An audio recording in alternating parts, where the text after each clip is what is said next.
Bismillahirrahmanirrahim. Assalamualaikum warahmatullahi wabarakatuh. Waalaikumsalam warahmatullahi wabarakatuh. Kita ini lagi jagongan di Pondok Pesantren Cepoko Limo.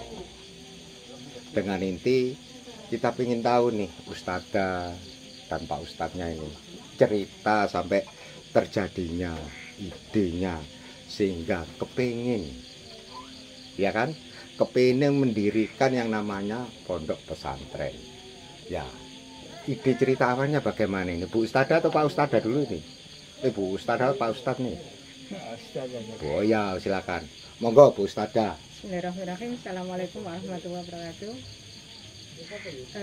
Awal berdirinya Pondok Pesantren Lansia Cepoko Limo adalah dimulai dari tahun 2020. Awalnya nggak kepikiran sih mau dirikan pondok pesantren, cuma tempat untuk berkegiatan sosial keagamaan. Nah, ternyata dengan berjalannya waktu banyak masukan dari teman-teman, juga keinginan dari diri sendiri untuk membuat pondok pesantren yang dikhususkan untuk lansia. Kenapa lansia? Karena kalau pondok pesantren anak-anak itu sudah banyak terutama di daerah Pacet dan sekitarnya. Sedangkan lansia itu masih jarang. Karena jarang itu ternyata banyak orang yang justru tertarik dengan adanya Ponpes Lansia Cepoko Limo dengan misi yang utama adalah mengantarkan para lansia itu supaya nanti ketika di akhir hayatnya itu bisa husnul khotimah. Yang pertama, yang kedua adalah pondok ini bermanfaat bagi masyarakat sekitar, wabil khusus masyarakat desa Cepoko Limo dan dusun Cepoko Limo sendiri. Karena sebagian besar kemanfaatan itu akan kembali kepada desa atau dusun Cepoko Limo. Seperti itu.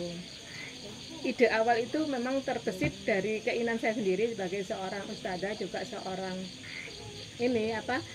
perawat jenazah. Saya itu juga perawat jenazah, jadi keinginan itu timbul dengan sendirinya ketika saya terutama itu memandikan jenazah. Yeah. Karena keinginan untuk ya Allah, ternyata kematian itu seperti ini.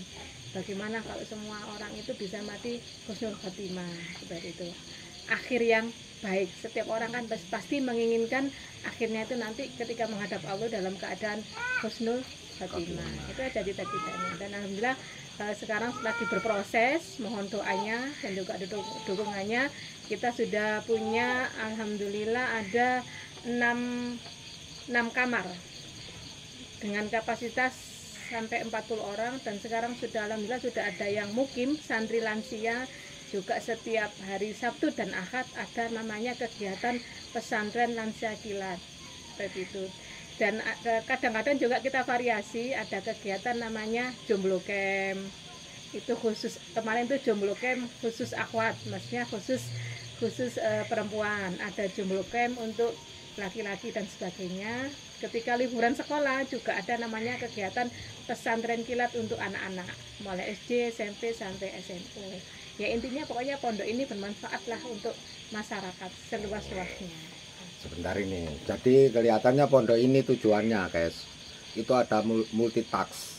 Nah, multitask itu memang awalnya ditujukan untuk lansia, ternyata di dalam keberadaannya lebih ditunjukkan untuk syiar Islam juga. Karena apa? Di sini juga menerima anak-anak sekolah, sehingga di dalam mengisi untuk liburan sekolah itu.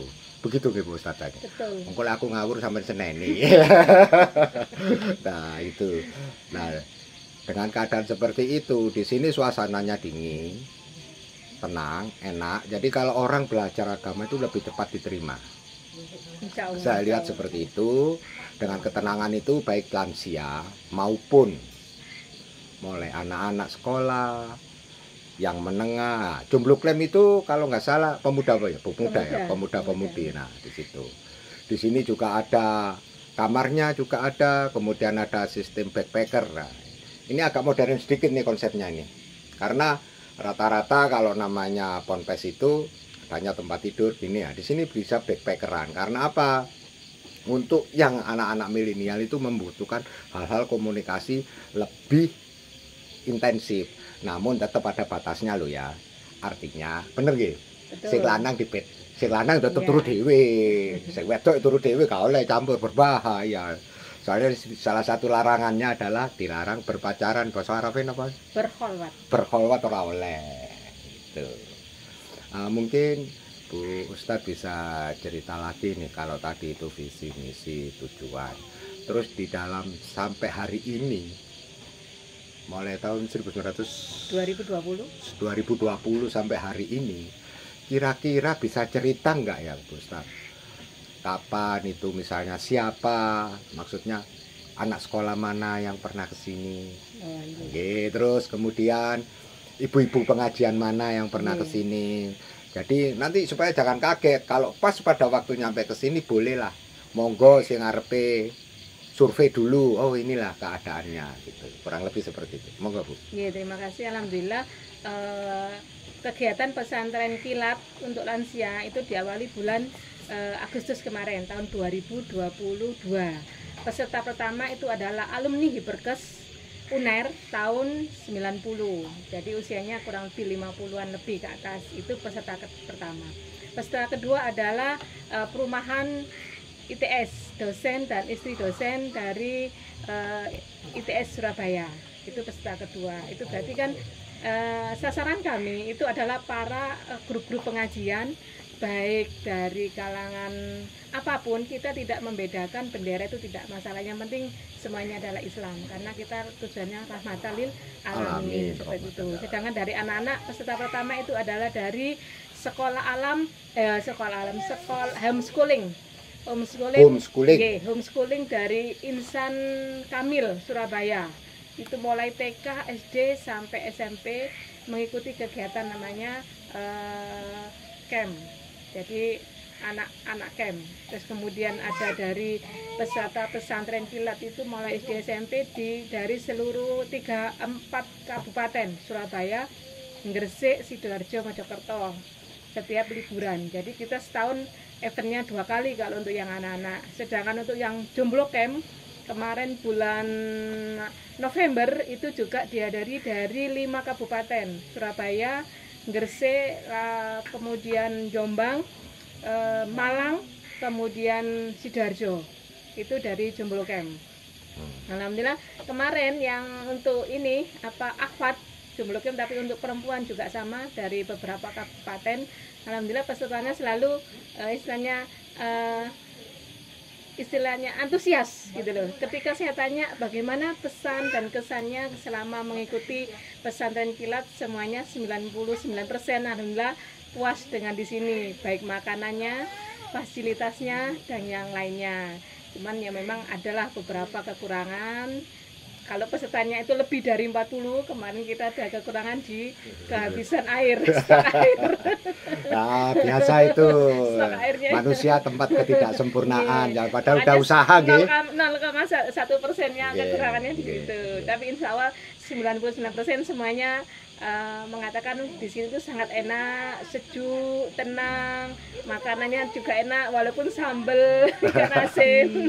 Ya, ikan asin. Tapi memang suasananya mendukung. Nah, ini Bu Ustadz, kalau kemudian di sini, ini kebetulan tim ini ada yang jomblo bener ini. Kalau ada yang akwat, kalau diundang tapi dijaga ya, tolong ya.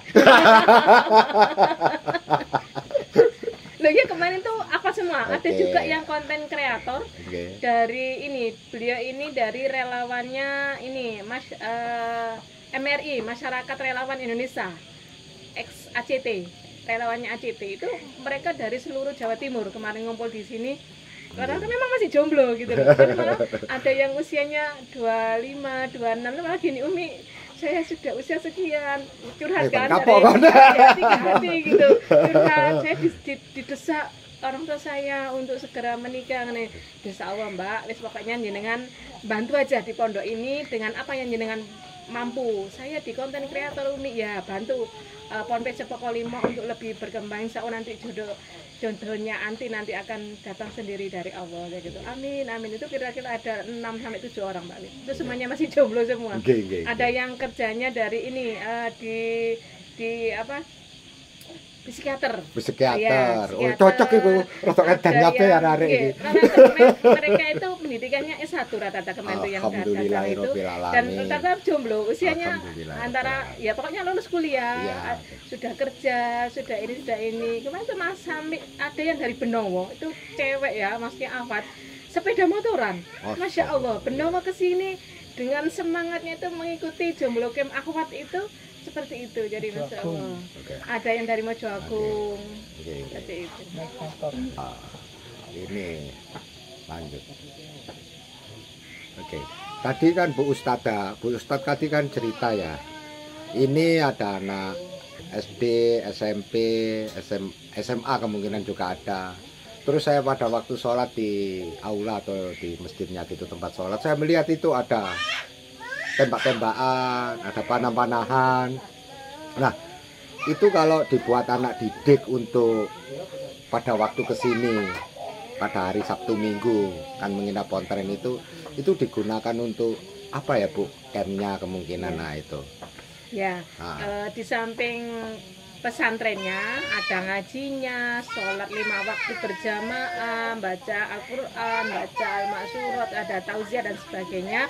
Ketika hari akadnya itu adalah waktunya fun game, kita senang-senang. Ponpes Cepoko 5 menyediakan berbagai permainan, ada panahan, ada soft gun. Kemudian insya Allah dalam waktu dekat kita akan menyiapkan kuda. Alhamdulillah ini sudah ada donatur yang sudah terkumpul hampir 7 juta untuk pembelian kuda seharga 20 juta. Jadi alhamdulillah respon masyarakat dengan kita olahraga sunnah itu ternyata luar biasa. Yang kurang satu lagi adalah nanti kedepannya insya Allah mungkin ada donatur yang terketuk dengan di sini adalah kolam renang untuk anak-anak dan sebagainya. Itu karena kita istilahnya memelihara atau melestarikan olahraga sunnah. Ternyata panahan itu bagus gitu loh. Ternyata berkuda itu juga Masya Allah seperti itu. Juga fun game. Makanya area alhamdulillah Ponpes ini bersebelahan dengan hutan pinus, kemudian ada lahan TKD dan sebagainya. Itu nanti insya Allah kita berkolaborasi dengan masyarakat sekitar untuk membuat namanya wisata religi. Jadi wisata tapi tidak meninggalkan nilai-nilai agama. Gitu. Seperti itu. Ada lagi nih Bu Ustadz. Kan di sini kebetulan Cepoko 5 ini adalah Pontren Cepoko 5. Nah, teman-teman CNR, kemudian aku CNR untuk channel CNR, kemudian ada masyarakat. Di dalam mendukung kegiatan Pontren ini, interaksinya antara Pontren dengan masyarakat itu seperti apa?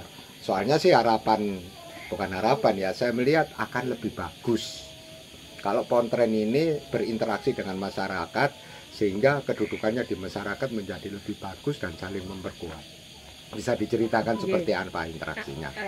Alhamdulillah kita sudah menggandeng masyarakat sini. Jadi saya itu sebelum mendirikan pondok pesantren ini 2020, saya 2012 itu sudah berdakwah di daerah sini, di dusun Paras waktu itu. Kemudian pindah ke dusun Cepoko 5 dengan kegiatan santunan anak yatim dan duafa.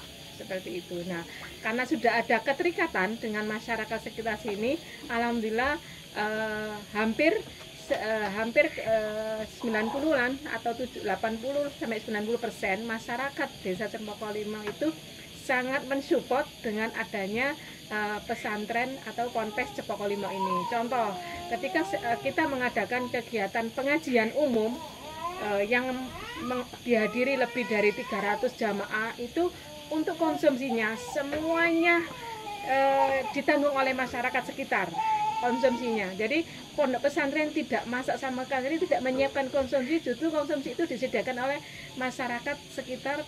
Mereka bergotong royong, ada yang mampu 10 kotak, 5 kardus, ada yang nyumbang pokoknya mampunya mereka apa. Sampai ada yang nyumbang panennya dia mungkin beliaunya lagi panen pisang ya disumbang pisang, lagi panen sayur dari disumbang sayur. Jadi seperti itu. Jadi alhamdulillah pondok pesantren ini berdiri sampai sekarang itu support dari masyarakat sekitar itu luar biasa. Termasuk stakeholder, ada Pak Kasun atau Pak Polo, ada Pak Lurah, Pak Camat, kemudian Koramil dan Kapolsek itu semuanya mendukung. Kemarin waktu kita ngadain kegiatan pengajian, beliau-beliau ini semua hadir dan sangat mensupport kami. Insya Allah seperti itu. Alhamdulillah. Jadi masyarakat sini support. Ternyata masyarakat di sini guys, walaupun begini mereka haus akan melakukan sodako dengan tanda kutip kemampuannya mereka masing-masing. Sehingga di sini itu pondok pesantrennya dapat berjalan dengan baik, masyarakatnya juga baik, sehingga siapapun yang akan main ke pondok sini atau menginap atau mengadakan acara di sini aman, tidak perlu khawatir. Saya lihat seperti itu. Nah, ini guys, ini mulai kehilangan ide nih saya nih harus ngomong apa. Tapi untuk sebelum itu saya akan kira-kira Bu Ustadz ya. Ini saya lihat ini ada beberapa bangunan yang sudah selesai, yang belum selesai kan gitu. Nah, untuk kedepannya ini rencananya kira-kira seperti apa ya untuk kedepannya ini rencananya kira-kira? Kira-kira Bu Ustadz mungkin punya keinginan, akhir tahun kalau bisa di sekitar sini terselesaikan, nanti ke depannya seperti apa. Ya, siapa tahu nih kalau ada yang terketuk hatinya seperti tadi ya gitu. Monggo. Alhamdulillah pembangunan kamar-kamar yang sudah jadi ini semuanya adalah donasi pribadi masing-masing. Jadi ada yang nyumbang 2 kamar, 1 kamar, tanpa saya menyebutkan namanya, nggih. Tapi alhamdulillah beliau-beliau ini diketuk hatinya oleh Allah untuk membantu Ponpes Cempaka Lima dalam hal pembangunan, karena kami memang awal berdirinya Ponpes Cempaka Lima itu hanya ada 1 musola yang dipakai itu, kemudian 2 kamar mandi dan dapur ini dan gazebo ini awal. Setelah itu berhenti, tidak ada pembangunan, terus kemudian kita berkegiatan bersosialisasi ke masyarakat, hanya masyarakat sini aja yang ngaji waktu itu berjalan kurang lebih 6 bulan. Kalau orang Jawa bilang itu tirakat kami itu 6 bulan untuk supaya ada kegiatan seperti apa itu saya sama suami ya setiap Sabtu Minggu itu Jumat Sabtu Minggu selalu di sini ya, cuma tidur berdua, kemudian berdoa berdua, kemudian masyarakat sini ngajinya setiap hari Ahad sore atau Minggu sore itu berbondong-bondong untuk ngaji ke sini. Akhirnya dari situ ada datang para donatur itu terketuk hatinya gitu. Umi kapan? Ini rencananya mau pondok ini mau dibikin apa? Rencana insya Allah saya ingin mendirikan pondok pesantren lansia, tinggal nunggu bangun kamar-kamarnya. Oke Umi, saya bantu 2 kamar, itu 1 orang. Berapa totalnya? Sekian. Ada lagi saya bantu sekian Ustazah dengan ukuran sekian 4x7, itu juga 1 pribadi masing-masing. Ada sih yang istilahnya 1 komunitas, 1 pengajian itu dari daerah Sidoarjo juga, itu mereka langsung membebaskan 1 kamar dengan nilai kurang lebih 30 juta. Itu juga patungan dari komunitas pengajian beliau. Seperti itu juga ada donatur pribadi yang jumlahnya 1, 2, 3 juta atau ada ratusan ribu. Ponpes ini tidak membatasi minimal atau maksimal, tidak, sesuai dengan kemampuan para donatur. 50.000 pun kita terima, 10.000 pun kita terima. Sepenting ikhlas, ya. Penting ikhlas supaya lebih barokah kan, nggih. Nah, terus nih Bu Ustadz, saya lihat ini tadi kan sudah ada di samping panjenengan apa pembinaan apa namanya? Pengasuh. Nah, ternyata di sini beliau ini pengasuhnya, namun juga ada ustadznya. Seberapa jauh ustadz itu berperan terhadap Ponpes ini sendiri dan masyarakat sekitar? Nah, soalnya kan harapannya di dalam syiar Islam diharapkan Ponpes ini mempunyai, ya istilahnya bukan pengaruh, mempunyai warna, memberi warna Islami ke masyarakat, kurang lebih seperti itu. Monggo ceritanya. Alhamdulillah ini sudah ada ustadz yang mukim, juga ada santri yang mukim. Sebelum ada santri mukim, ustadz itu sudah saya suruh mukim di sini untuk 1 membantu kegiatan Ponpes Cempaka Lima. Yang kedua adalah pengabdian masyarakat. Pengabdian masyarakat dalam arti ustadz itu saya suruh turun ke masyarakat untuk ngajar di Madin atau madrasah diniyah, anak-anak usia sekolah untuk diajari sekolah diniyah. Jadi sekolah diniyah itu ada pelajaran yang kalau anak madrasah itu ada fikih, Quran hadis, akidah akhlak dan sebagainya. Kemudian setiap sepekan sekali atau setiap hari Jumat ba'da maghrib itu ngajari bapak-bapak ngaji kitab gitu. Juga beliau ini jadi imam di masjid, di musola, juga menjadi khotib sholat Jumat. Jadi alhamdulillah masyarakat sekitar sini memberi masukan kepada saya. Alhamdulillah Umi dengan adanya Ustadz di Pondok Jenengan itu mewarnai dusun kami. Beliau istilahnya mengisi kegiatan-kegiatan kerohanian, mengikuti acara misalnya Yasin, tahlil dan semuanya. Memang saya suruh mengikuti supaya apa? Kenal dengan masyarakat, supaya masyarakat ini merasa ternyata pondok pesantren ini tidak hanya untuk pondok pesantren tapi juga untuk masyarakat ustadznya seperti itu. Ngaten nggih. Gimana nih guys? Cukup sekian dulu untuk episode satunya atau nanti disambung lagi. Saya rasa cukup segini dulu ya. Saya rasa cukup nggih. Nah itu guys, untuk sementara ini saya tutup segini. Saya ucapkan apa? Wassalamualaikum warahmatullahi wabarakatuh. Waalaikumsalam warahmatullahi wabarakatuh. Keplok-keplok ya.